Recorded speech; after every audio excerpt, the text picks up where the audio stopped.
You know, how did you guys meet? Do you have a meet cute? Yeah, it's funny. Your producer backstage said, "You tell the meet cute story." I'd never heard. I thought it was like maybe a very good-looking steak. I don't know. I didn't know what meet cute was.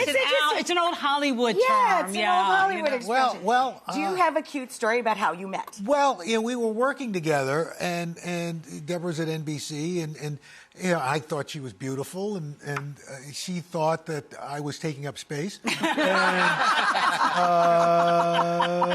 So she was assigned to go to the Olympics and asked me because we were friends. Yeah. So I was safe. You were in the friend zone? I was in the friend zone.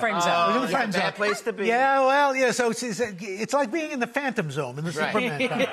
So she said, "Could you take care of my apartment? Water the plants, check the mail." You were the house sitter. I was literally. I was plant boy. Okay. So I went. Sweet plant. Yeah, so I go, and most guys would probably go look in the bedroom, see what they go. I'm looking in the kitchen because I'm curious to see. So I open the fridge.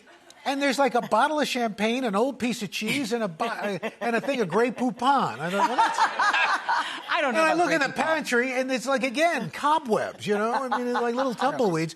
And then I thought, well, I wonder how dirty her oven is. And I open the oven. There's still cardboard. It's true. On the racks. It's true. The oven had never been used. It was a new oven. It was a new oven. Why don't you just use this for sweater storage?